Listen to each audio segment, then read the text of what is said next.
comparativas eran muy parecidas. La tarea esta vez fue exactamente la misma para todos los equipos. La mayoría estuvo muy completa, solamente a algunos les faltaron algunos detallitos y así, ¿no? Entonces lo vamos a ver ahorita todo en la clase. Y si van teniendo dudas, ya sea por el chat, levantan la mano, encienden su micrófono y lo vamos viendo en el proceso, ¿ok? Entonces, bueno, voy a ir haciendo algunas preguntas, puesto que todos ya vieron el tema que vamos a ver ahorita. Entonces, les iré preguntando también a ustedes en el transcurso de la clase. Entonces, bueno, dentro de las anomalías que tenemos, que atañen al proceso sensorial, ya aprendimos cómo es que se da ese proceso visual. Pero hay cuestiones o hay factores que llegan a alterar dicho proceso. En la clase anterior habíamos visto esta tablita, todos la recordamos, en donde decimos que si hay algún problema, alguna alteración, ya sea a nivel sensorial, integrativo o motor, pues se va a ver alterado el proceso visual. En este caso, si hablamos del proceso sensorial específicamente y nos referimos a anomalías refractivas, no refractivas, si hablamos de refractivo, aquí en este caso, por ejemplo, anomalías del proceso sensorial refractivas y no refractivas, vamos a enfocarnos primero a las refractivas. ¿Cuáles serían las refractivas, Daniel?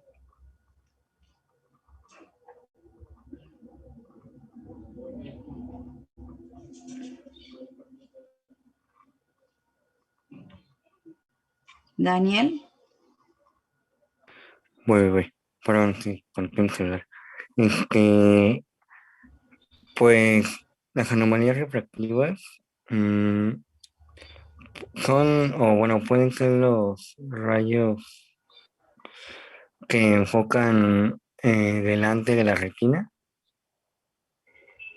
En términos generales, las ametropías, ¿no? Lo que es la miopía, la hipermetropía y el astigmatismo, ¿de acuerdo?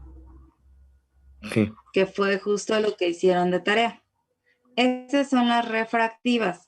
Todo lo no refractivo se refiere a patologías, ¿no? Llamemos cataratas, retinopatías, degeneración macular, problemas de estrabismo, todo eso sería no refractivo. Lo refractivo se refiere a todo lo que vamos a corregir con lentes, o que alteran el trayecto de los rayos de luz, que provenientes del infinito tienen que caer en determinado punto de retina. Todo lo que altera los rayos de luz es lo refractivo.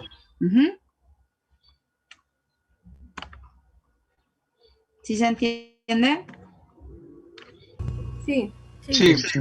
Entonces vamos a comenzar con las anomalías sensoriales refractivas. Iniciemos con sabiendo primero lo que es el término de ojo emétrope.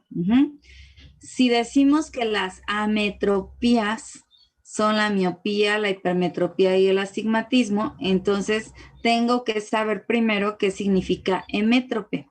Entonces, bueno, no sé si en óptica han visto ya esto. ¿Ya lo vieron?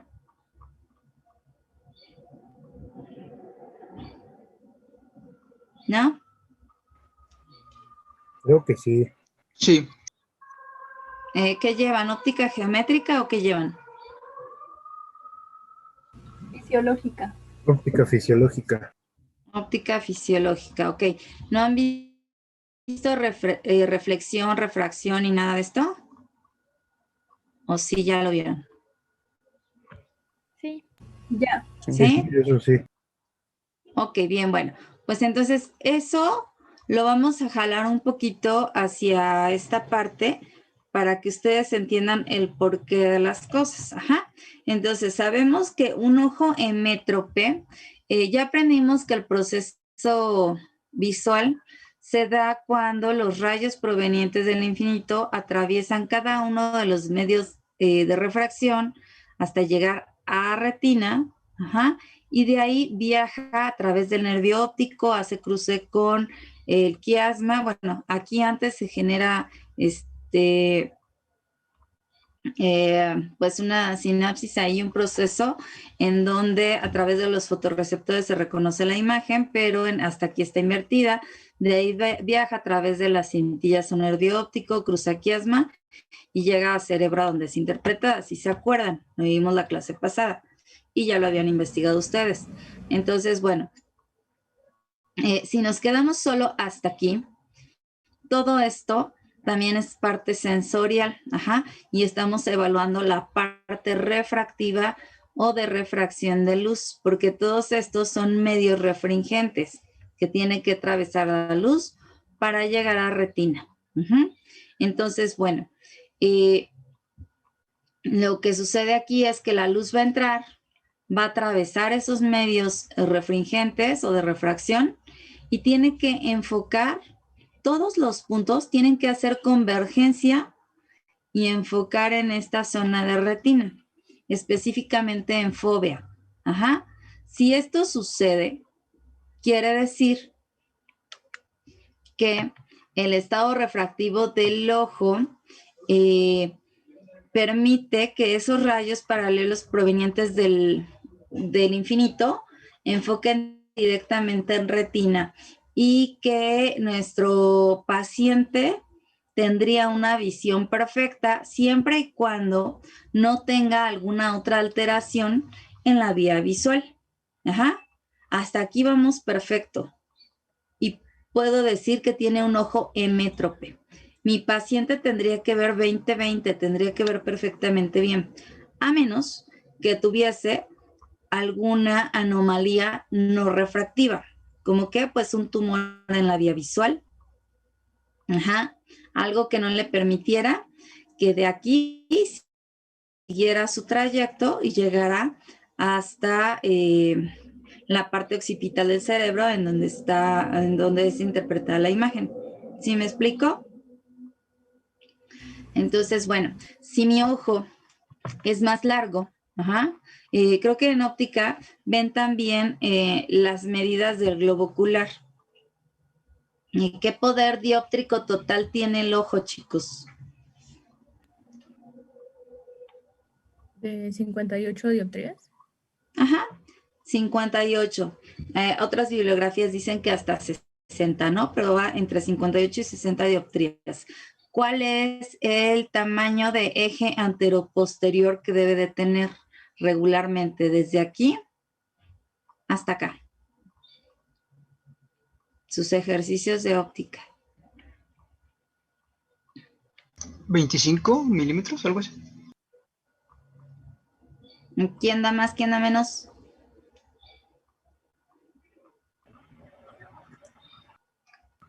Profesora, yo me acuerdo, es que nos dio una medida el profe que eran 12 milímetros, no me acuerdo, pero no sé si era de diámetro. ¿Quién habló? Sebastián. Sebastián, yo creo que debe ser otra cosa porque sí, de aquí, o sea, de lo que es córnea hasta retina, que es el eje anteroposterior, varía 23 milímetros, uno más, uno menos, dependiendo las bibliografías donde lo busquen. Ok, gracias. Por nada. Entonces, bueno, la córnea, por ejemplo, ¿qué valor dióptrico tiene la córnea?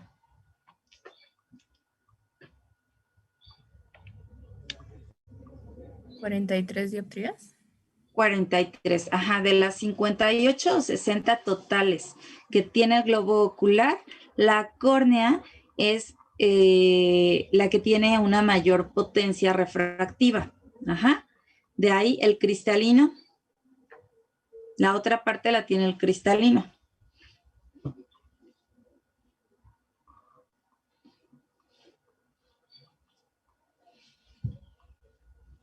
¿Por qué es importante todo esto, chicos? Es importante porque si mi córnea es irregular, va a provocar que estos rayos no enfoquen o no converjan todos en este sitio. Ajá. Si mi ojo es un poquito más largo, ajá, su eje anteroposterior excede los 23 milímetros, entonces va a provocar que este punto no llegue a retina, sino que se quede corto y llegue tal vez por aquí. ¿Sí? Lo contrario, si mi ojo es más cortito, su eje anteroposterior es más chiquito, pues entonces va a hacer que no alcance a converger aquí. ¿Sí? Y que entonces se pase y que vea, o sea, todo eso, o sea, si el punto no converge exactamente en retina en el área foveal, mi paciente siempre va a ver borroso. Y como no somos perfectos, a pesar de que el cuerpo humano es perfecto, digo perfecto en el sentido de que sabe qué hacer, sabe cómo responder a una enfermedad, etcétera, etcétera. El cristalino se mueve para enfocar objetos lejanos, objetos cercanos y demás, pues todos tenemos ciertos defectitos, ¿no? O tenemos un ojo más grande que el otro, una oreja un poquito más arriba que la otra, y así. Entonces, con 1 milímetro que me falle, pues ya estoy un poquito defectuoso. Por eso se llaman errores refractivos o defectos de refracción. Si ustedes lo buscan, las ametropías las encuentran como errores refractivos o defectos, ¿sí? Porque es como si tuviéramos un pequeño defectito que está haciendo que la luz no llegue a donde corresponde para que nuestra visión sea perfecta. Actualmente, la OMS había hecho algunas modificaciones en donde decía que la miopía, la hipermetropía y el astigmatismo ya se consideraban enfermedades y no defectos o errores de refracción. ¿Por qué? Porque si no los tratas, si no los corriges a edad temprana, puede llegar a provocar problemas de baja visión o ambliopía. Es decir, si no los tratas a tiempo, cuando le pongas el lente, ya no va a mejorar aún con el lente, ¿me explico? Pero en todos lados lo pueden encontrar así como errores de refracción. Entonces queda claro lo que es la emetropía, lo que es un ojo emétrope. Sí. Sí. Sí. Ok, bien. Vamos a continuar. ¿Quién me dice que es miopía? Valeria. ¿O quién dijo yo? A ver si, ¿quién dijo yo? Ok, a ver, Adrián.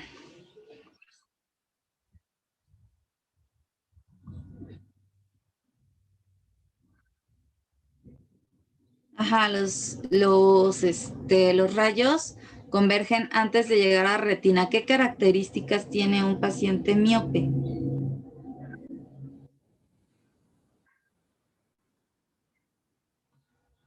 Ajá, ¿qué más?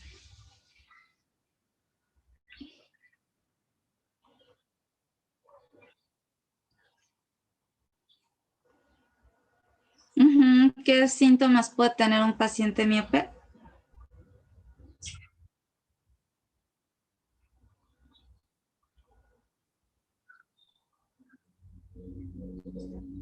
Ok, perfecto. Gracias, Adrián.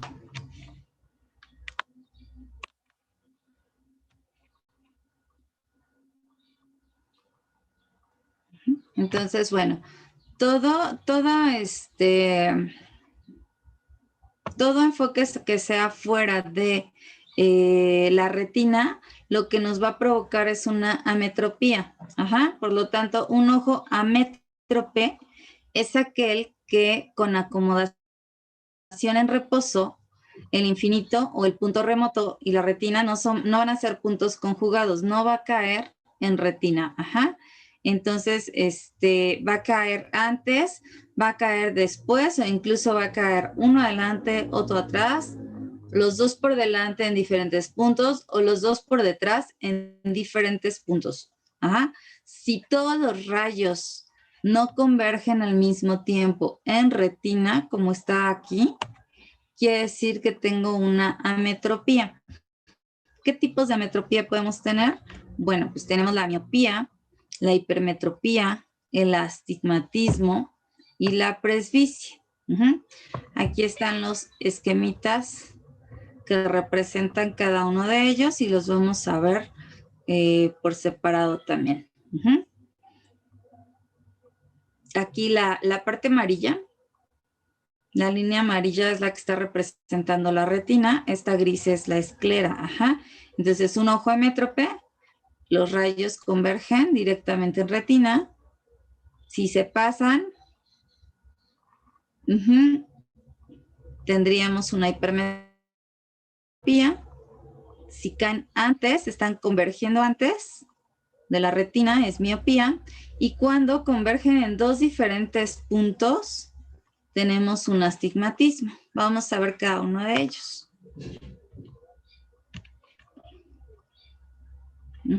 Por ejemplo, la miopía. Como decía ahorita Adrián, en el caso de un paciente con miopía, va a ver muy borroso de lejos y va a ver muy bien de cerca. Entonces, bueno, un ojo miope va a tener un defecto de refracción en el cual los rayos paralelos provenientes del infinito se van a unir en un punto focal situado antes de llegar a retina, o delante de la retina. La palabra miopía como tal proviene de dos términos griegos, mi, que significa cerrar el ojo, y opía, que significa vista. La mayoría de los miopes entrecierran los ojos para poder enfocar un poquito mejor.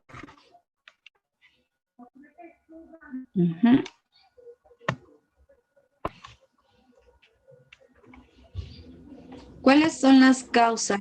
Pues podemos encontrar varias causas. Puede ser una mala nutrición, puede ser obesidad, alteraciones endocrinas, alergias, posturas, herencia. Sin embargo, pues las más, las que existen con mayor incidencia son las congénitas y las adquiridas. Hablando de congénita, pues nos referimos a los pacientes con albinismo o con síndrome de Down.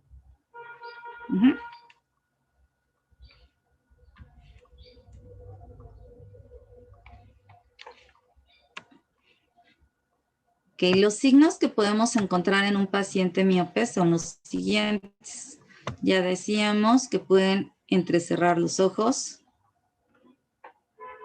Tienen una cámara anterior profunda. ¿A qué nos referimos con cámara anterior profunda? La cámara anterior corresponde al espacio que hay entre la córnea y el iris, que es donde está el humor acuoso. Pues que tiene un eje anteroposterior más grande. Pueden presentar midriasis y ojos grandes. No necesariamente porque vean a alguien con ojos grandes va a ser miope, y porque vean con alguien que aparentemente tiene ojos chiquitos va a ser hipermétrope. Pero bueno, también es característico de algunos pacientes miopes. Como dice ahí, en general, el aspecto de los globos oculares es totalmente normal. Sin embargo, podemos observar todos los signos mencionados en algunos casos.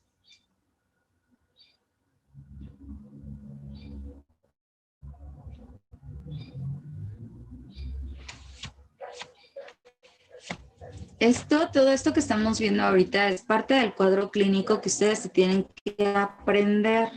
Ajá. Porque acuérdense que cuando ustedes hacen el interrogatorio y preguntan signos y síntomas, además de estar escuchando a su paciente que les diga, ah, sí, veo borroso de lejos, lo que quieras, pero yo trato de ver cuando viene el camión y hasta que ya lo tengo cerca, vi que sí era y pues se me fue, porque no le hice la parada antes, no alcanzo a ver.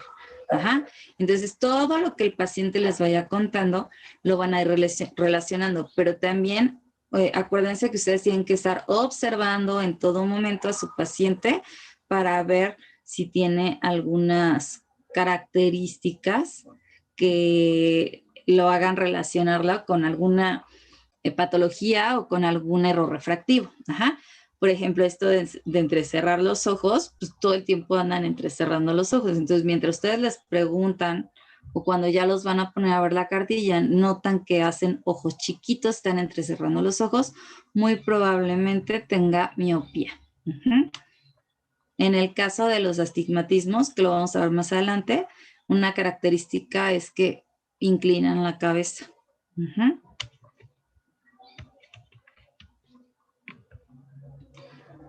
Entonces, bueno, en cuanto a síntomas, pues el paciente les va a referir, como podemos ver aquí en este ejemplo, a lo lejos, hacia el cuadro, ve bien borroso, pero su reloj lo ve nítido. Bueno, eso intenta esa imagen, ¿no? Que lo de aquí lo ves bien, lo de cerca, y lo de lejos lo ves borroso. Presentan fatiga ocular, astenopia, dolor de cabeza, cansancio, fotosensibilidad, molestia a la luz, o fotosensibilidad, que es exactamente lo mismo. En casos más complicados, te pueden referir miodesopsias. ¿Qué son las miodesopsias, Aldair? Gilberto, Aldair.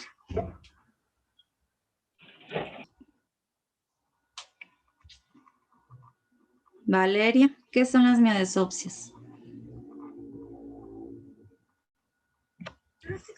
Son una consecuencia de algunas enfermedades, como puede ser una hemorragia, que son como manchitas que se ven, bueno, que las personas ven, por ejemplo, cuando ven hacia el cielo o hacia una luz, ven como manchitas negras chiquitas. Miodesopsias o moscas volantes. Dice que en casos más complicados. ¿Por qué dice que en casos más complicados? Porque la miopía puede ser muy, muy elevada, que cuando empieza a causar cierto desgarre o desprendimiento de retina, porque el globo ocular está tan elongado ya que empieza a presentar desgarre de retina por lo alto que está la miopía, que puede causar justo esto, ¿no? Las moscas volantes o miodesopsias, fotopsias, que son como flashes, escotomas, son zonas de pérdida de visión, metamorfopsia, ¿sí se acuerdan qué son? Las metamorfopsias también. ¿No, Francisco? ¿Quién sí se acuerda? Rodrigo, ¿tú recuerdas? La distorsión como de... que se distorsiona, ¿no? Que Se ve distorsiona.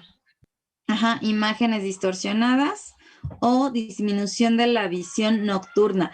Para ver disminución de la visión nocturna no necesariamente deben de tener casos complicados. La mayoría de los miopes y también los astigmatas nos cuesta mucho trabajo ver de noche. Se dificulta un poquito más la visión por la noche. Entonces, todos estos son síntomas característicos de un paciente con miopía y la gran mayoría de todo esto que llevamos ahorita, signos, síntomas, todos lo pusieron en sus tablas comparativas. Ok, en cuanto a clasificación, podemos ver la clasificación desde diferentes puntos de vista. Desde el punto de vista fisiopatológico, ¿a qué se refiere? A la fisiología ocular, a la forma, al tamaño del ojo y de sus estructuras. A eso se refiere con fisiopatológico. Entonces, Si nos enfocamos a esta parte fisiopatológica, lo podemos clasificar en miopía axial, de curvatura o de índice. Sabríamos entonces, axial se refiere a qué les suena. Al eje. Ajá, de hecho aquí lo dice. Entonces, bueno, axial se refiere a que se produce cuando la longitud del eje anteroposterior está aumentado. Entonces, si mi ojito mide más de los 23 milímetros que me dicen los profes de óptica, que es lo que debe medir normalmente el eje anteroposterior del globo ocular, y mide más, pues entonces la convergencia ya no va a ser en retina, va a ser antes o adelante de la retina. Entonces, sí mide los 23 milímetros, pero los radios de curvatura de la córnea o del cristalino se encuentran disminuidos, entonces también voy a obtener una miopía. Y de índice, acuérdense que la córnea tiene un índice de refracción, el humor acuoso tiene otro índice de refracción, el cristalino, el vítreo tienen diferentes índices de refracción, ¿no me equivoco? Dulce, ¿recuerdas cuál es el índice de refracción de cada una de las estructuras del globo ocular? Dulce, Serrano.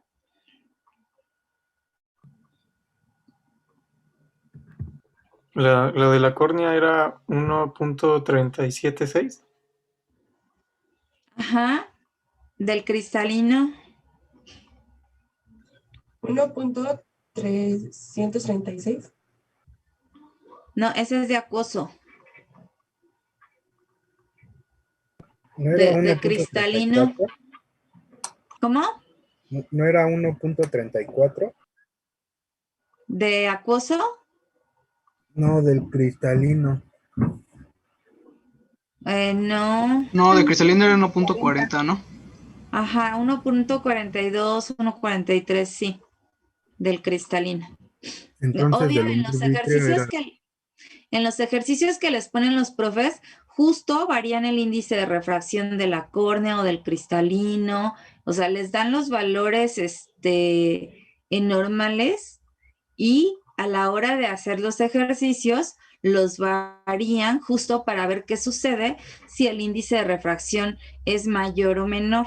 Ajá, se modifica la entrada, la vergencia y todo esto, se modifica al modificar el eje, la curvatura o el índice. Ajá, ese es el punto al que yo voy. Sí, que todo lo tienen que ir integrando, ajá. O sea, no ven óptica nada más para martirizarlos con las matemáticas, ven óptica para que vean por qué ese ojo puede ser miope o hipermétrope o astígmata, ajá. Entonces, esta clasificación se refiere justo a eso. Si mi eje anteroposterior está aumentado, puedo tener miopía. Si mi eje anteroposterior tiene la medida exacta, pero mi índice de refracción es diferente, es mayor, igual va a frenar la entrada de luz y va a quedar antes de retina. ¿Me explico? Sí. Sí. Ajá, lo mismo con la curvatura de córnea y cristalino. Si se modifica, en este caso, si se disminuye el radio de curvatura de cristalino o córnea, aunque mi eje anteroposterior mida lo que debe de medir y el índice de refracción también esté en los valores que debe de tener, si mi curvatura de cualquiera de estas dos estructuras está disminuida, también me va a provocar que el ojo sea miope. ¿Vale? Entonces, puedo tener una miopía axial, una miopía de curvatura o una miopía de índice. Esto no lo vamos a ver así nada más con el retinoscopio o a ojo de buen cubero. Para saber exactamente estos valores, yo tendría que mandar a mi paciente a realizar una ecografía para que yo con pues con toda esa evidencia de ese estudio imagenológico que mandé realizar, le pueda decir a mi paciente, ah, sí, mira, tu miopía es de tipo axial, o tu miopía es de curvatura, o es de índice. Ajá. Sale, bueno, entonces tenemos otra clasificación de miopía, entre la que se encuentra la miopía simple y la miopía patológica. Uh-huh. Ay, ¿qué pusieron en el chat? Uh-huh. Ok, miopía simple y miopía patológica. Hablando de una miopía simple, son todas aquellas que no rebasan 6 dioptrías para corregirse y que no están acompañadas de lesiones a nivel ocular. Las dioptrías van, o sea, cuando te gradúan un lente, te lo gradúan con dioptrías. Uh-huh. Y entonces esas dioptrías van en pasos de 0.25. Entonces puedo tener 0.25, 0.50, 0.75, 1 y así sucesivamente, ¿no? ¿Hasta cuánto puedo tener un paciente de graduación? Bueno, pues he atendido allá en la clínica con pacientes que llegan hasta 30 dioptrías de miopía.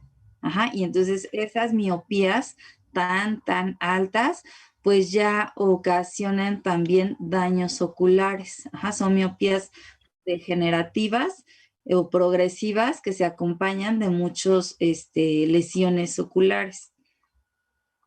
Ahora, el que tenga una miopía de 6 dioptrías, hay miopes que tienen solamente 6 dioptrías y ya empiezan a tener lesiones a nivel ocular, como que pues desgarre o desprendimiento de retina. Es raro porque 6 dioptrías no es una miopía tan elevada si la comparo con la de 30, ¿no? Pero para clasificarla como una miopía simple, pues debemos tomar en cuenta que deben ser inferiores a 6 dioptrías y no tener lesiones a nivel ocular. Uh-huh. También le denominamos miopía del desarrollo. Por el otro lado, tenemos la miopía patológica, en donde son miopías muy elevadas, como la que les acabo de mencionar. Generalmente son progresivas y se acompañan de lesiones oculares, representan el 10% de las miopías, pueden aumentar hasta 4 dioptrías por año, se asocian con opacidades vítreas y con alteraciones corioretinianas. ¿Cómo puedo saber si es una patológica o no? Bueno, desafortunadamente nadie lleva a sus hijos desde recién nacidos o desde los 3 o 6 meses con un optometrista, ni siquiera con un oftalmólogo. Ajá. Entonces hay niños, bueno, ni siquiera a los 3 años los han llevado porque tienen la falsa idea de que si no saben leer, no los pueden revisar. Y pues eso es completamente falso, ¿no? Entonces, hay niños que desde los 3 años, pues ya traen una miopía de una dioptría, 1.5, 0.75 o lo que sea, ¿no? El caso es que traen esa miopía y no los corrigen. Una vez que llevas a tu hijo o que llega tu paciente al consultorio, la indicación es que lo tienes que checar por lo menos una vez al año. Y podemos considerar que de un año a otro, generalmente siempre hay cambios entre 0.25 y 0.50 de dioptría. Uh-huh. Es decir, yo me revisé hace un año y tenía -1. Uh-huh. Y entonces me reviso al siguiente año y ya tengo 1.25 o 1.50 y lo puedo considerar normal. Ajá, es normal, es lo que va aumentando cada año, se estabiliza por ahí de los 25, ajá. A los 25 ya duramos un rato sin que esté habiendo cambios considerables siquiera. Y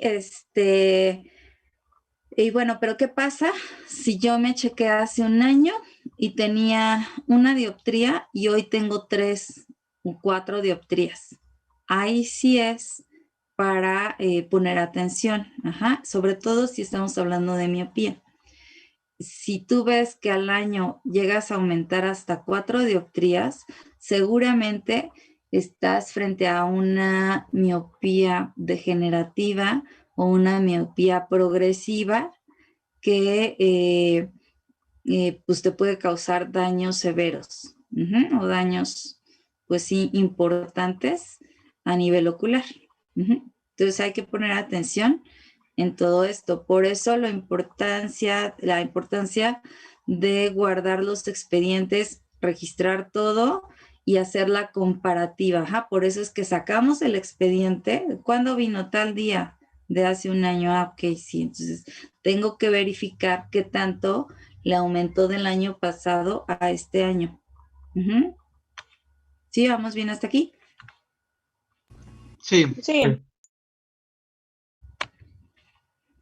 Ok, otro tipo de clasificación es una clasificación según Borish, uno de los autores, en donde dice, bueno, la clasifica por grados, de acuerdo a la graduación que tiene.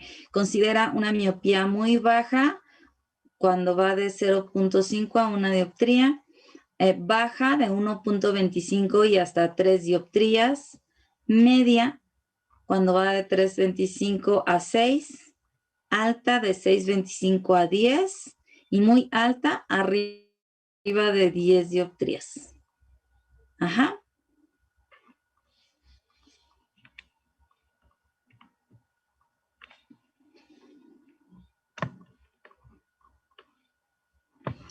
Que puedes encontrar otro tipo de clasificaciones como miopía nocturna, miopía instrumental, espacial o pseudomiopía.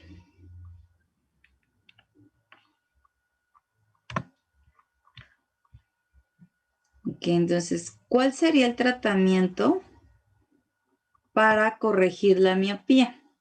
El tratamiento puede ser con lentes divergentes o negativas. Las lentes divergentes son, aquí en este caso tenemos una lente bicóncava, en donde la lente, acuérdense que una lente divergente, ¿qué va a hacer? La luz estaba llegando aquí antes, y enfocaba antes, entonces tengo que hacer que diverja un poquito aquí, para que no converja antes, la voy a hacer que diverja aquí al colocar una lente negativa para que llegue hasta la retina. Entonces, bueno, su función de esta lente consiste en situar de manera artificial el punto remoto del ojo en el infinito, lo cual va a provocar que caiga directamente en retina. Hay otros tipos de tratamiento, bueno, es un hecho que tiene que ser lente divergente, pero bueno, sí ya un lente divergente, pero puede ser lente de armazón, puede ser lente de contacto, dependiendo la ocupación de tu paciente, dependiendo su edad, dependiendo la cantidad de graduación que se tenga. Entonces vamos a tomar en cuenta varios aspectos para que podamos determinar si tengo que mandar un lente de contacto o un lente en armazón. Y bueno, pues también existe la posibilidad de que requiera alguna cirugía refractiva. ¿Alguien usa lentes de contacto para corregir miopía, hipermetropía o astigmatismo aquí en este grupo?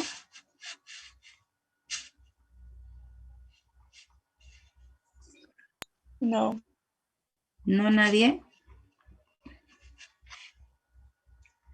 No. Ok, bueno. El tratamiento, insisto, va a estar basado, además de la cantidad de graduación que se tenga, que eso sería como lo de menos en la ocupación. Ujú.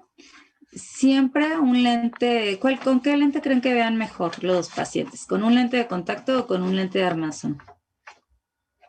De contacto. Se De supone que contacto. con el de contacto, ¿no? ¿Quién dijo eso? Que se supone que con el de contacto. Yo, Sebastián, Ok, Sebastián, ¿por qué? porque está más pegado a la córnea y hace como, vaya, como si fuera una segunda córnea y hace que los rayos entren de manera, bueno, de una forma más correcta y enfoquen en el punto debido. Ok, ¿y la chica que habló, quién fue? Es que no me aparece. Yo. Ok, ¿qué eres, Diana o...? Ajá, a ver, dime, ¿por qué lente de contacto? Porque el de armazón, pues como que no abarca todo el panorama visual. Ujú. Entonces, pues tiene como, bueno, también porque no, o sea, está enfocado en el punto en donde está la pupila Ujú. y el Ok, lente. de ustedes dos que acaban de contestar, ¿ustedes usan lentes? ¿Necesitan lentes? Sí, de uso de armazón, Ok, y si sabes que es mejor el de contacto, ¿por qué usas armazón? porque no lo puedo traer todo el día el de contacto y porque tengo entendido que son, bueno, se tienen que cambiar más seguido. Ujú. Ok, bueno, más adelante pues van a llevar una asignatura específica del lente de contacto, pero pues sí es importante que ustedes vayan entendiendo esta parte, ¿no? El lente les va a dar, les tiene que corregir algo muy similar, ajá. La visión llega a ser mejor con el armazón porque, como dice su compañero, es como una extensión de y y les permite un mayor campo visual, como acaba de decir su compañera también. El armazón que yo traigo ahorita es más o menos grande, pero quien usa armazones más chiquitos y quieren ver, no sé, algo por allá, si te sales del área donde está el lente, pues ya no vas a ver, ajá, y entonces tienes que andar moviendo así completo para poder ver, a diferencia de que si traigo un lente de contacto, sola dirijo la mirada sin mover mi cara y no me voy a salir nunca del área del lente. Y entonces a donde yo mire, voy a seguir viendo bien con un lente de contacto. Esa es una de las diferencias. El lente de contacto se tiene que cambiar, pues sí se tiene que cambiar. Hay lentes de contacto que son mensuales, hay otros que son anuales. No existen lentes de contacto que sean bimestrales ni semestrales. Ajá. Todos los lentes de contacto se tienen que cambiar al mes. Las cajas de lente de contacto traen 6 lentes y generalmente tenemos diferente graduación de un ojo con respecto al otro. Entonces, cada que tú abres una de los blisters del lente de contacto, si lo abres hoy 9 de marzo, lo tienes que tirar el 9 de abril. El 9 de abril tienes que abrir uno nuevo. Es falso que los lentes de contacto duren 3 meses o duren 6 meses. ¿Vale? Entonces, ojo ahí.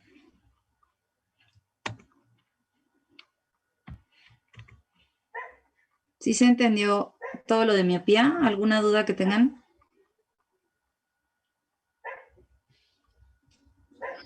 No. No. Todo bien. ¿Todo bien? Entonces puedo continuar. Sí. Sí. Ok.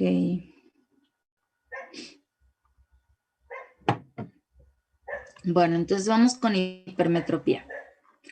La hipermetropía, pues es otro tipo de ametropía en donde la luz proveniente del infinito se une en un punto focal situado por detrás de la retina.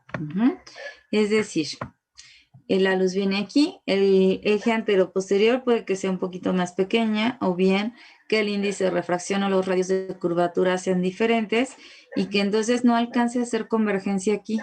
Se queda corta, bueno, más bien se queda largo, se pasa.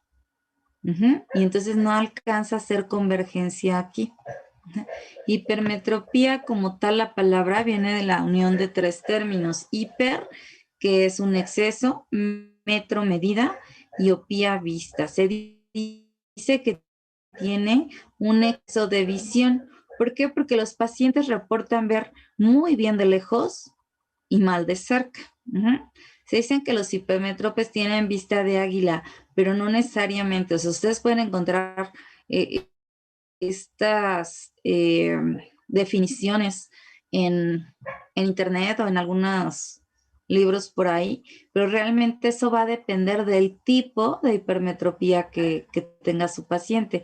La clasificación de hipermetropía es un poquito más amplia que la clasificación de miopía y entonces no necesariamente un paciente hipermétrope va a tener vista de águila y va a ver perfecto de lejos y mal de cerca.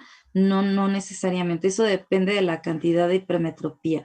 Si tiene una hipermetropía de más 0.50 o más 0.25 hasta más 0.75 y nada más, sin astigmatismo, solo hipermetropía, pues tal vez podría pensar que mi paciente ve súper bien de lejos, pero son pacientes que se cansan en la lectura. Les duele la cabeza y demás. Entonces hay que ponerles la graduación, aunque vean muy bien de lejos, se les tiene que colocar su graduación porque si no les afecta o se cansan cuando ven o están leyendo mucho tiempo, cuando están trabajando a distancia cercana. Entonces, bueno, ¿cuál es la causa? Lo contrario que la miopía. En el caso de la hipermetropía, proviene de un factor genético. Decimos que hipermetropías leves son de carácter dominante, hipermetropías elevadas de carácter recesivo. En el caso de las adquiridas se relacionan con edema macular y tumoraciones. ¿Dónde está la mácula, chicos? ¿En la retina? En la retina. Estamos en la retina, ¿no? La mácula debe estar aquí. O sea, aquí está tu retina, acá estaría la fóvea, a donde llega. Tenemos nervio óptico y tenemos una manchita que es la mácula, y está la mácula y está la fóvea, que es donde tiene que caer o converger. Pero cuando hay una maculopatía, como es justo donde tiene que llegar la imagen en fóvea, que está en el centro de la mácula, está la fóvea, entonces maculopatía pues es una patología en la mácula. Se empieza a inflamar, empieza a haber acúmulo de agua, ¿y qué es lo que hace? Pues que reduce el eje anteroposterior. ¿Me explico? Y al reducirlo, al haber esa reducción, pues hace el eje anteroposterior más pequeño y pues provoca de alguna manera una hipermetropía. A este tipo de hipermetropía le podemos llamar hipermetropía adquirida. Si tuviésemos un tumor atrás en nervio óptico, por ejemplo, pues causaría inflamación, estaría presionando y lo mismo acorta el eje anteroposterior. Eso es en el caso de las adquiridas. Bueno, ¿qué signos puede tener un paciente hipermétrope? Principalmente el paciente hipermétrope tiene dolor de cabeza, cansancio, sobre todo dolor de cabeza, estrabismo convergente, acercamiento excesivo a los objetos.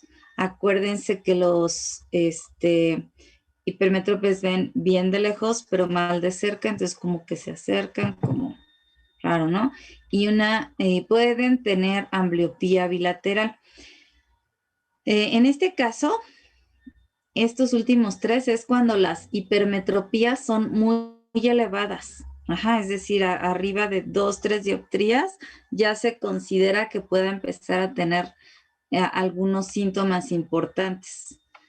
Y en el caso de hipermetropías bajas, como les mencionaba yo hace rato, si tiene un 0,50, un 0,75, generalmente son pacientes asintomáticos. No te dicen que les moleste nada. Y como ven bien de lejos, pues no tienen mayor problema. Las graduaciones bajitas no les da mucha sintomatología a los pacientes hipermétropes. Entonces, bueno, ¿a qué voy con esto? Aunque tu paciente tenga 20-20 de agudeza visual, no significa que sea métrope, ¿eh? Cuando tú lo revisas con tu retinoscopio, puedes darte cuenta que tu paciente es hipermétrope y tiene una visión de 20-20 o hasta de 20-15 y tu paciente no es hemétrope. Ajá, puede ser hipermétrope.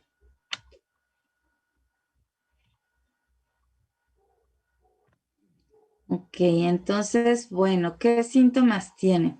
Aquí es al revés, aquí ve bien el objeto lejano, ajá, y muy, muy borroso los objetos cercanos, al revés de la miopía. Pueden tener disminución de agudeza visual próxima. Les decía yo, esto siempre y cuando sean hipermetropías bajitas. Si son mayores a 3 dioptrías, entonces la visión va a estar disminuida tanto de lejos como de cerca. Astenopia. Astenopia significa que tiene dolor de cabeza, ojo rojo, visión borrosa y náusea o vómito. Fotosensibilidad y espasmo acomodativo. Es decir, necesita estar haciendo como que enfoque para poder ver. Por ejemplo, ¿se ve esa letra? No, no la veo. No, sí, sí la veo. O sea, como que tardan en enfocar. Les cuesta trabajo enfocar. Primero te dicen, no, es que no la alcanzo a ver. No, sí, ya la vi. Y se la cambias y dicen, no, no, sí, creo que es tal. Bueno, entonces, Profa, en cuanto a... Mande. bueno, ahorita que habló del espasmo acomodativo, leí que la pseudomiopía también podría estar provocada por algo así, un espasmo. ¿Cómo? Leí que la miopía podría estar provocado por un espasmo igual, no es cierto, la pseudomiopía. Pseudomiopía. Ajá. Igual podría estar Puede provocado ser, por un espasmo. Sí. puede ser en algunos casos o es como parte de los síntomas de una pseudomiopía. Porque, o sea, por ejemplo, la miopía, decíamos, se corrige con lentes divergentes, o negativos. Siempre lo vas a corregir con lente negativo. Entonces, vamos a lo mismo. Si nos vamos a la parte de óptica, tu poder refractivo del cristalino, si estamos hablando de acomodación, estamos hablando de los movimientos que hace el cristalino. Sí. El cristalino es una lente biconvexa y tiene un poder positivo. Que cuando vemos de cerca se hace más positiva. Entonces, hay pacientes, hablando de pseudomiopía, que acomodan mucho. Es decir, tú le pones una letra aquí cerca y aparentemente, o sea, te la siguen viendo, pero porque su cristalino se va haciendo más gordito y al hacerse más gordito, quiere decir que está acomodando, se va haciendo más positivo. Y cuando tú lo revisas, parece que tiene miopía, porque encuentras que puedes corregirle con lente negativo, pero no es que tenga miopía, lo que pasa es que está acomodando demasiado, su cristalino se está haciendo tan gordito que está aumentando su poder positivo y tú lo tienes que contrarrestar con un poder negativo pero no tiene miopía. Lo que tiene es que está acomodando demasiado y lo que hay que hacer con ese paciente no es mandarle el lente negativo, sino relajarle la acomodación. ¿Me explico? Necesitan, en ese caso, los pacientes requieren de una terapia para relajar la acomodación, pero no son miopes, por eso es pseudomiopía. Ok. Entonces se Y a corrige eso con se terapia refiere visual. Ajá, ya a eso nos referimos con espasmo acomodativo, que de repente hacemos que el cristalino se haga más positivo. Ajá, está acomodando, tiene un espasmo acomodativo y entonces eso genera que cuando tú lo revisas, aparentemente lo encuentras miope, pero no es miope, es su cristalino el que está acomodando. No sé si me expliqué. Sí, profesora. ¿Sí? Ok.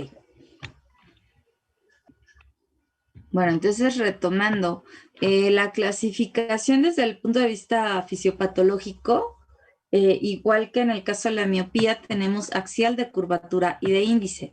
Entonces aquí cambia porque en la miopía decimos que la longitud del eje anteroposterior está aumentada. En este caso va a estar disminuida.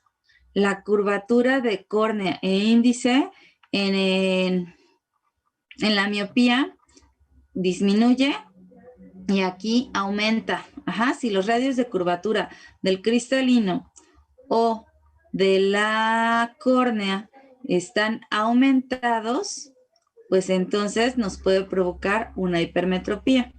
Y de igual manera, si existe alguna disminución del índice de refracción de cristalino, humor acuoso o bien aumento del vítreo, pues esto va a repercutir de tal manera que nuestro paciente puede tener una hipermetropía. Insisto, para determinar si una hipermetropía es axial, de curvatura o índice, requiero de un estudio, de una ecografía.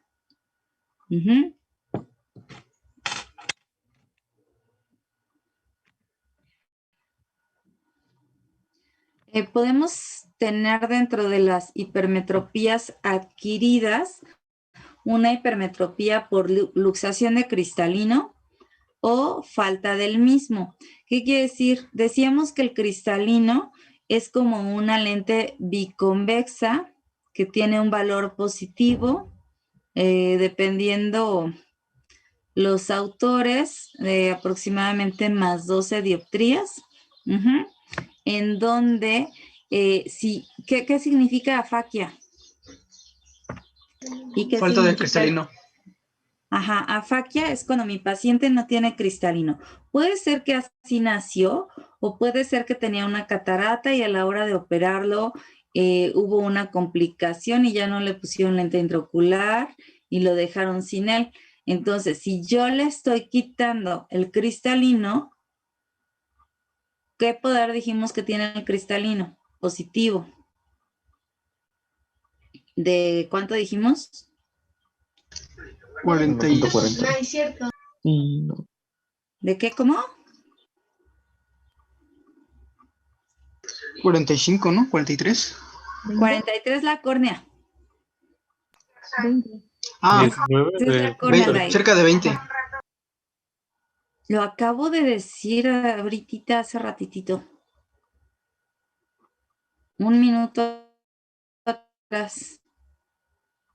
¿Ya ven cómo ni ponen atención, oigan? Eduardo, Mande. ¿de cuánto dije que era el valor del cristalino? ¿El valor? Ajá, valor dióptrico del cristalino.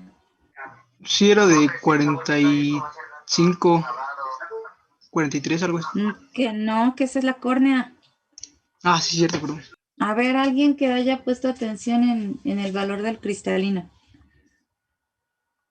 En el poder dióptrico del cristalino. Yo recuerdo que en el libro de Daniel Malacara dice que 19 dioptrías. 19, yo considero que es demasiado. Es por ahí de 12. ¿Quién les da óptica? ¿Cuánto les dijo el profe de óptica? Nos dijo 19. Es el profesor Martín Isaías. Ok.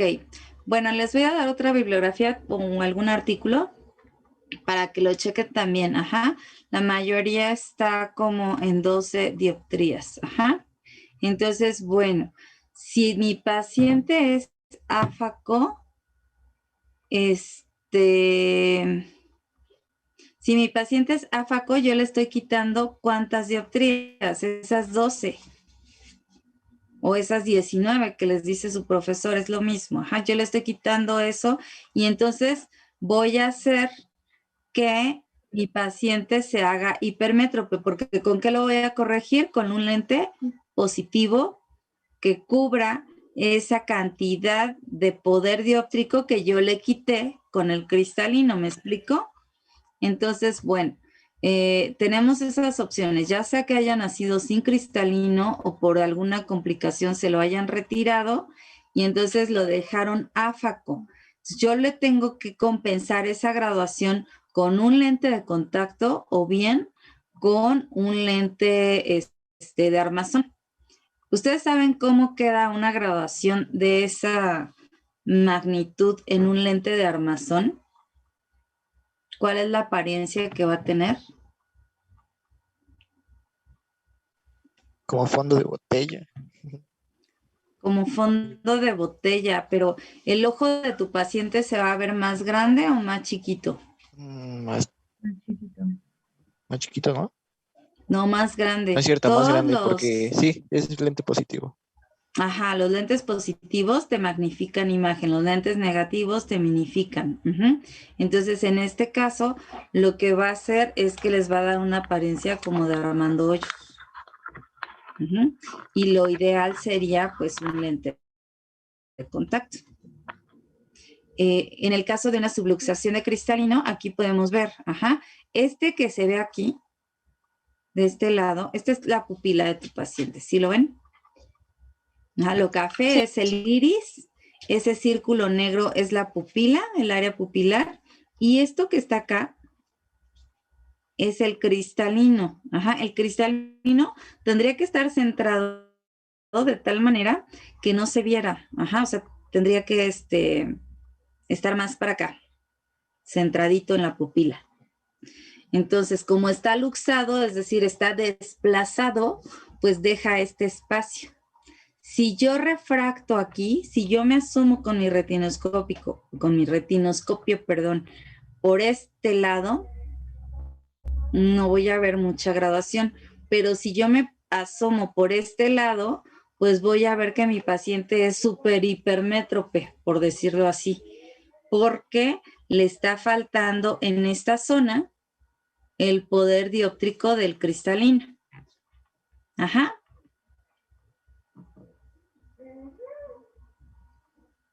Denme un segundito, chicos.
Ok, chicos, ya, perdón.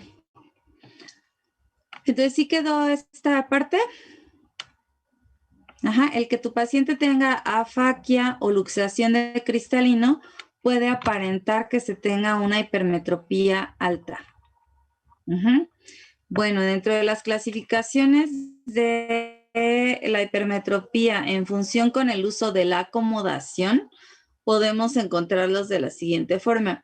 existe la hipermetropía latente, la manifiesta y la total. Dentro de estas tres, la manifiesta todavía se subdivide en facultativa y en absoluta. Si hablamos de la función del uso de la acomodación, nos referimos a la contracción del músculo ciliar en la acomodación. Este aumenta el poder refractivo del cristalino, corrigiéndose así en la parte de la hipermetropía. Entonces, bueno, aquí hay que recordar un poquito lo que es la parte de anatomía. Sí recuerdan que de anatomía y la parte de óptica, para poder entender esta parte. Decimos que si mi ojo tiene las características normales anatomofisiológicas, mi paciente debería de ser hemétrope, es decir, si tiene un eje antero-posterior de 23 milímetros, un poder dióptrico total de 58-60 dioptrías, si tiene los radios de curvatura adecuados, tanto en córnea como en cristalino, y el índice de refracción normal, mi paciente tiene que ser hemétrope. Pero aquí juega una función muy importante la parte acomodativa. Recordemos que la acomodación está encargada por ¿quién? Lo acabamos de decir. El cristalino. Martín. Ajá, por el cristalino, Mariana. Gracias. El cristalino es el que nos permite nos permite estar realizando la acomodación. El cristalino se hace flaco o se alarga cuando vemos a lo lejos y el cristalino se abomba cuando vemos de cerca. ¿De acuerdo? ¿Sí queda esa parte clara? Sí. Sí. Sí. Para que esto suceda, para que el cristalino se haga largo, se elongue o acomode, o se haga gordito, por decirlo así, flaco, gordo, tiene que estar funcionando el músculo ciliar. La contracción del músculo ciliar es lo que va a permitir que el cristalino haga esa función. Entonces, bueno, ¿qué sucede en este caso cuando tengo una hipermetropía latente? Es decir, tengo un poquito de hipermetropía, una graduación muy bajita. El cristalino automáticamente tiene la capacidad de corregir hasta 0.75 dioptrías. Es decir, si yo soy hipermétrope de más 0.75 y no alcanzo a ver algo, pero entonces mi cristalino hace esto, ya no voy a necesitar esa graduación. Porque mi cristalino lo está compensando. ¿Me explico? Entonces, yo necesito tener a mi paciente con el cristalino bien relajado para ver si realmente necesita o no necesita graduación. Porque en automático, si yo le digo a mi paciente mirando todo el tiempo la letra de allá enfrente y no le alcanza a ver bien, entonces el cristalino va a hacer esto para tratar de enfocar. O se va a alargar más, o se va a bombar para tratar de acomodar y de poder ver bien. Entonces, los hipermétropes que tienen una hipermetropía latente, es decir, muy chiquita, puede llegar a compensarla con la acomodación del cristalino. Vamos a ver cada uno de ellos. Hablando de la hipermetropía latente, es lo que les decía yo ahorita, la cantidad de hipermetropía suele estar compensada por el tono del músculo ciliar. Esta compensación puede llegar a ser hasta de 1 dioptría. Este tipo de hipermetropía regularmente no alcanza esa dioptría. Les decía yo, es como de más 0.25, 0.50, máximo 0.75. Y entonces el paciente por eso no tiene síntomas. Recuerdan que dijimos al inicio en sintomatología de la hipermetropía que si la graduación era chiquita, entonces el paciente no arrojaba ningún síntoma, pues es debido a esto. Ajá, porque es una graduación muy bajita que finalmente se puede llegar a compensar con la acomodación del cristalino. Ujú. ¿Qué necesitamos hacer para hacer evidente esto y quitarnos la duda de, a ver, porque yo no puedo asomarme y ver si el cristalino se está abombando o no?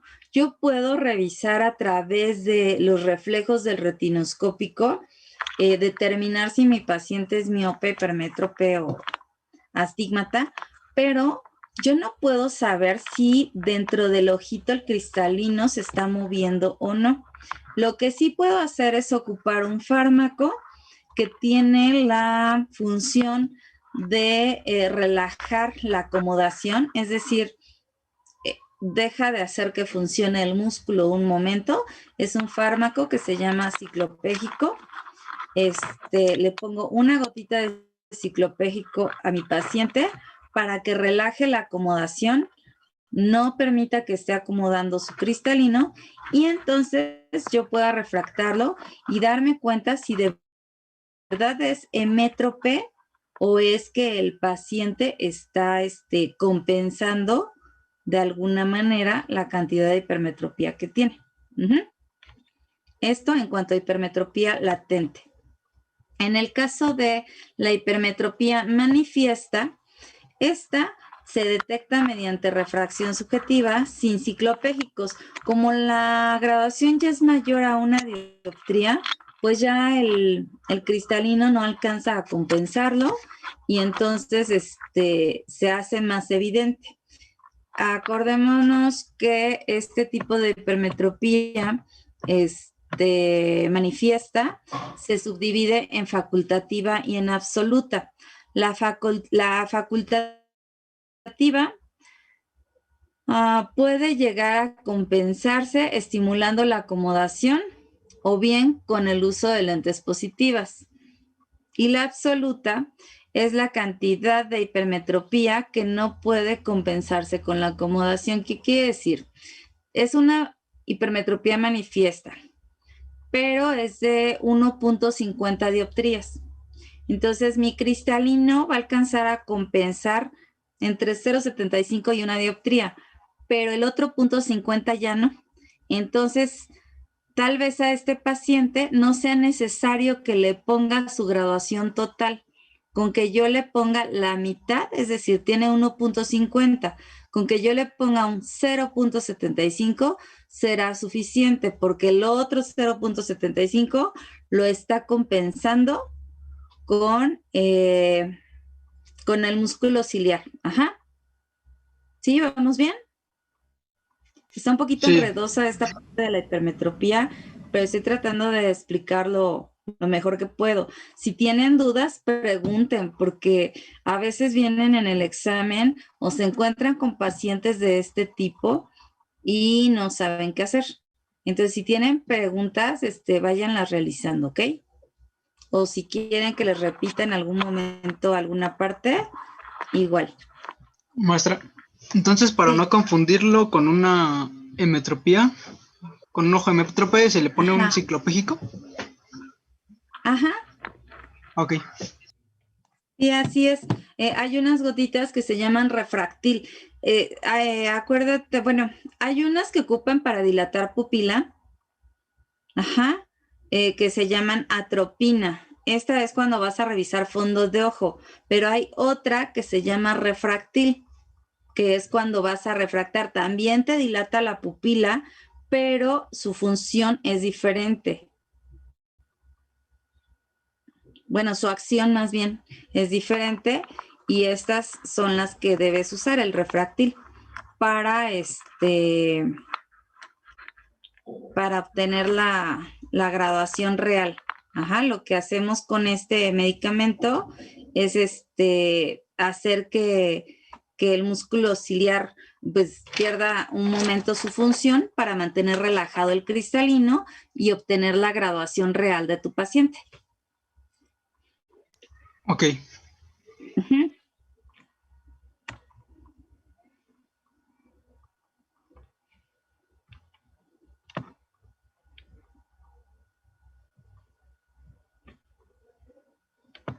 y bueno, es lo que decíamos, se evidencia con la refracción bajo ciclopegia y se obtiene con la suma de la hipermetropía latente más la manifiesta, decíamos yo.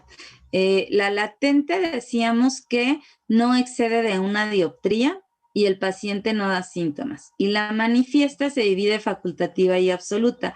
La absoluta es el 1.5. Fue un ejemplo, 1.5 es la graduación total o absoluta, mientras la facultativa es ese cachito que alcanza a compensar todavía con la acomodación del cristalino.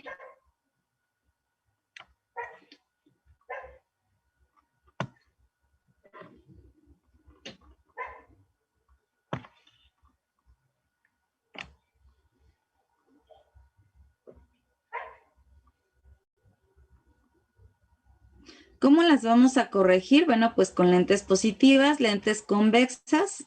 La absoluta la vas a corregir con una lente convexa de menor poder con la que se logre la mejor visión. ¿Por qué de menor poder? Porque decíamos que si tiene 1.5 y 0.75 lo está compensando con el cristalino, solamente pondría ese 0.75 extra. Ajá.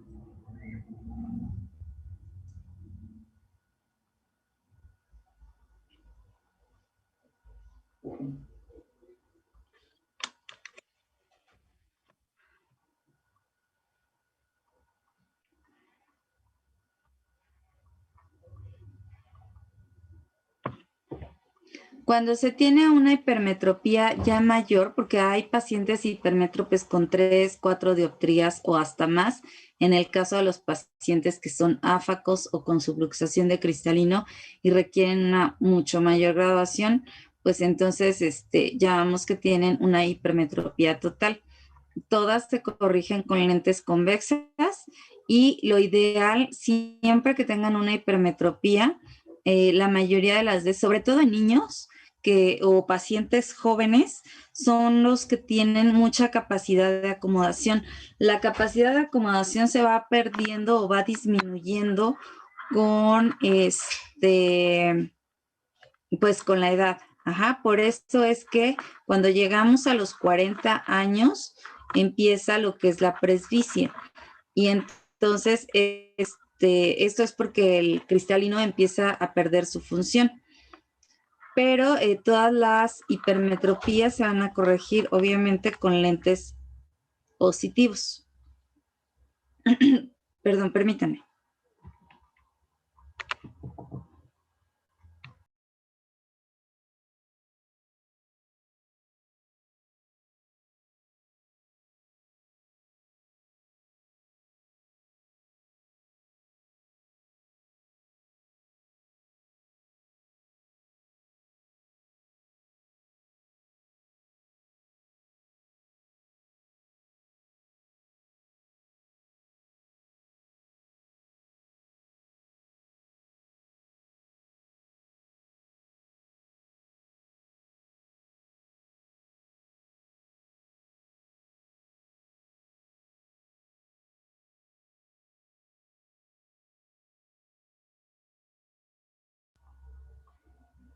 Ya, listo, perdón. Les decía yo que sobre todo en niños y en jóvenes es donde debemos usar algunas veces, no siempre es completamente necesario, pero hay pacientes en donde sí vamos a requerir de usar el ciclopégico para poder obtener la graduación o la cantidad de miopía, de hipermetropía de nuestro paciente, para poderlo corregir. Ya en pacientes adultos, no sé, estoy hablando ya de 25 para arriba, ya la acomodación va perdiendo tono y entonces ya no es tan necesario la necesidad del ciclopégico.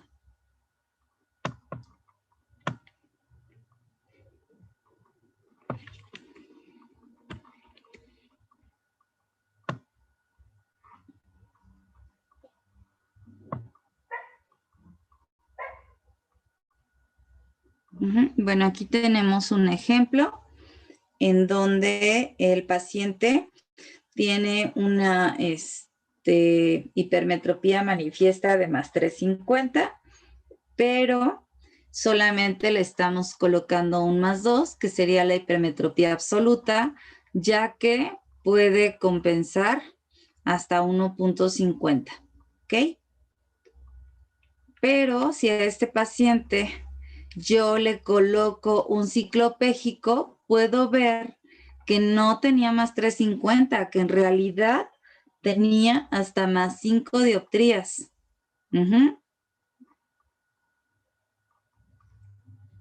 ¿Sale? Entonces, si se fijan cómo puede cambiar a hacer la retinoscopía o la refracción sin ciclopégico y con ciclopégico. Con ciclopégico nos va a dar la totalidad de la cantidad de hipermetropía que pueda tener un paciente. Hay pacientes que llegan a acomodar demasiado y a esconder todo esto pues toda esta graduación con la acomodación del cristalino. ¿Con qué lo vamos a corregir? Bueno, pues ya lo habíamos mencionado. Decíamos que la hipermetropía llega detrás de la retina y entonces necesitamos un lente convergente, o biconvexo, o positivo, que permita que haga convergencia antes y pueda caer sobre retina. Igual podemos ocupar un lente de armazón, un lente de contacto para hacer la corrección de este tipo de ametropía. ¿Vamos bien hasta aquí, chicos? Sí, maestra. Sí. En el caso de astenopia y mala visión, siempre va a ser necesario corregir, siempre, aunque sea poca la graduación que tenga de hipermetropía, si el paciente presenta síntomas, siempre va a ser necesario corregir a nuestro paciente. En el caso de estrabismo acomodativo, sí han visto que hay pacientes que tienen como decíamos, creo que ya lo habíamos mencionado en algún momento, niños que tienen endotropia, que los ojitos se les van hacia adentro. Sí. Y que al ponerle los lentes, los ojitos se enderezan. Sí. Sí. Bueno, pues eso es a lo que llamamos endotropia acomodativa. Se le llama endotropia acomodativa cuando los ojos están hacia adentro y a la hora de colocar el lente, entonces, a la hora de colocar el lente, los ojitos se enderezan.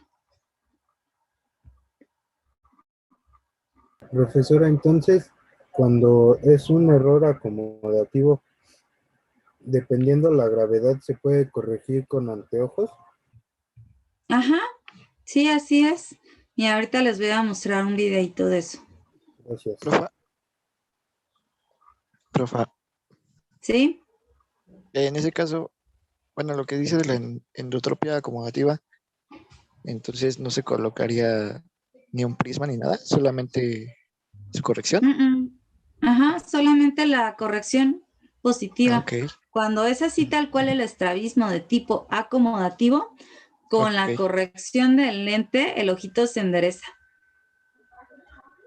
Ok. Gracias. Siempre y cuando sea acomodativo.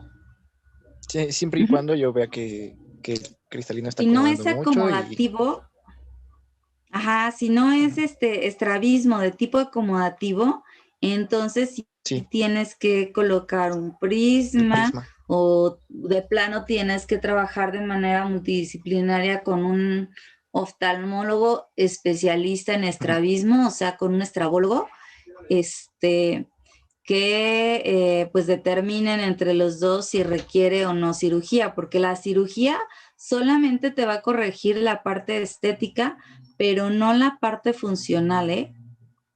Ajá, el oftalmólogo lo que hace es, no sé, por decir, a ver, no sé, el ojo se va hacia adentro. Entonces, si el ojo se va hacia adentro, quiere decir que una de dos, o el músculo recto interno de ese ojo está jalando demasiado, o sea, está haciendo más fuerza de la normal, o que el recto externo no jala, no lo trae a su lugar. Entonces, regularmente lo que realiza el oftalmólogo es que cuando este ojo, por ejemplo, se va hacia adentro, entonces lo que hace es que al recto externo le corta un pedacito, lo vuelve a colocar para que jale. ¿Sí me explicó? Y enderezarlo. Al hacer eso, va a perder funcionalidad porque la luz, en lugar de caer sobre fóvea, va a caer en otro lado. Y entonces, sí, el ojo va a estar derecho, pero el paciente va a ver bien borroso. Ok. Entonces, Y entonces se ahí tiene que entramos nosotros. trabajar. ¿Mande? Entonces, bueno, ahí entramos nosotros para poder... Con un prisma, para que con el prisma hagas que la luz caiga donde tiene que caer. Ok, sí, gracias. Por nada. Sale. Y bueno, en personas adultas el uso de lentes va a depender de la agudeza visual y la sintomatología. Entonces, bueno, le voy a dejar de compartir aquí tantito para mostrarles ese videito.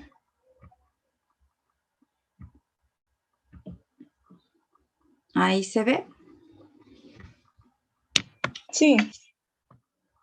Sí. Bueno, ahí está. Esto es una endotropia acomodativa, por ejemplo, como dice ahí, en donde los ojos están desviados hacia adentro y al colocarle el lente, el ojito se endereza. Se estimula y el ojito se va a su lugar. Entonces, este niño lo único que necesita es usar los lentes para que se estimule, detecte la luz y la luz llegue a donde tiene que llegar.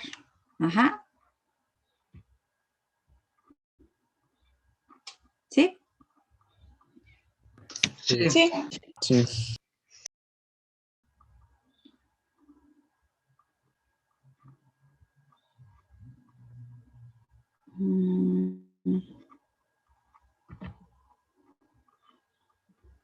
Así como hay endo, ¿también puede haber exo o solamente es para endotropia?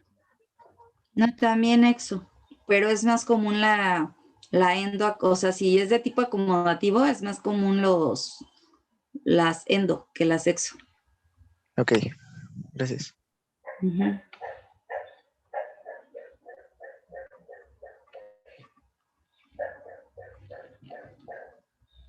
Ok, en caso de que la fatiga ocular sea muy acentuada, se debe corregir la hipermetropía total. Es decir, a veces los pacientes con hipermetropía, cuando ponemos toda la graduación, no la toleran. Y te dicen, no, es que veo mejor sin lentes que con lentes. Hay que dejarles la graduación un rato ahí colocada hasta que el paciente la vaya tolerando o se la quitas tantito, se la vuelves a colocar, lo dejas 10, 15 minutos y en ese tiempo le vuelves a tomar la graduación, porque le pones toda y como sigue acomodando, dice, no, es que veo más borroso, es como si lo estuvieras poniendo graduación de más.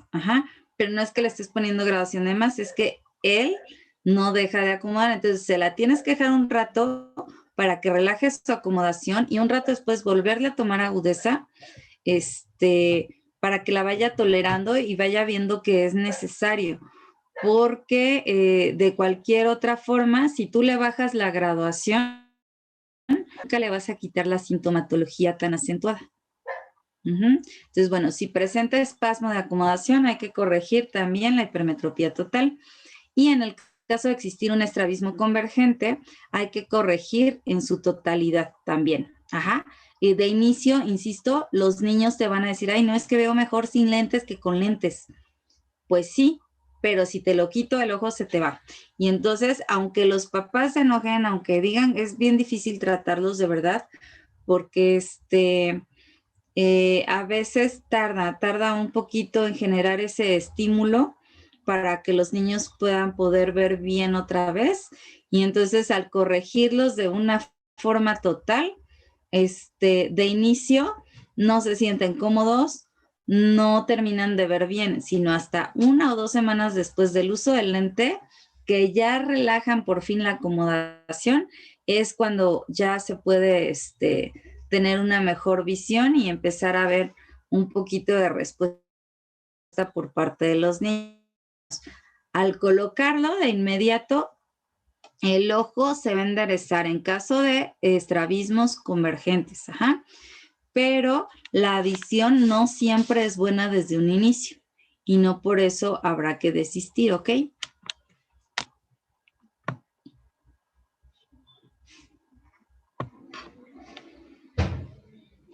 Otra cosa importante que hay que tomar en cuenta es que la hipermetropía, la mayoría de la hipermetropía se diagnostica desde niños, y si nos vamos al sentido común y a la lógica, decíamos que la hipermetropía tiene, bueno, una de sus posibles causas o etiologías, hablando desde el aspecto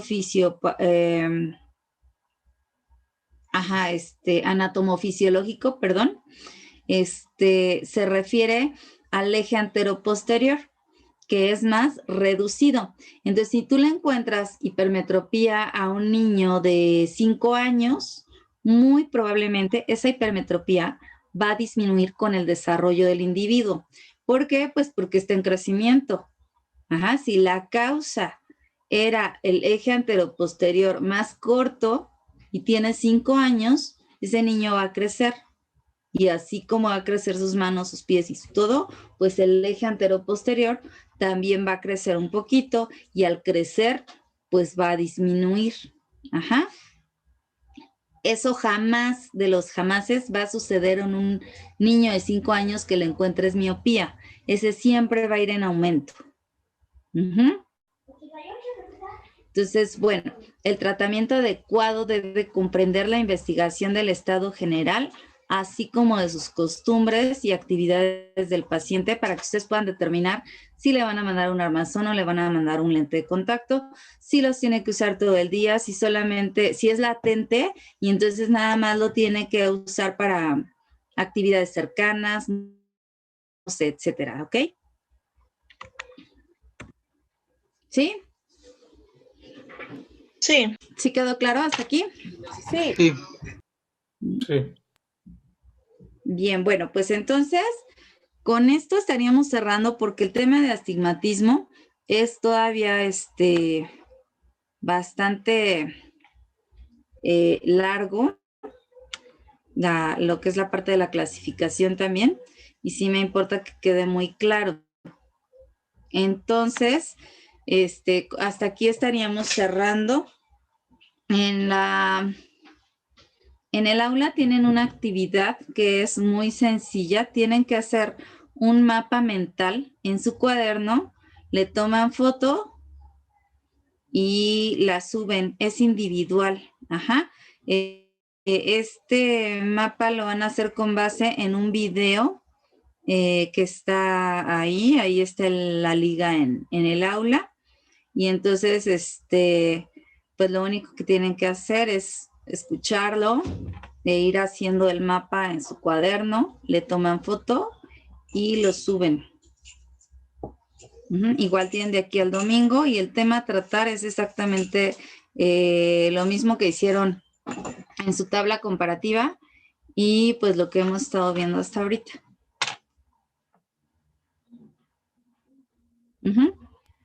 Ok, profesora. Sí, maestra. ¿Sí? ¿Ya no tienen ninguna duda? No. No. No.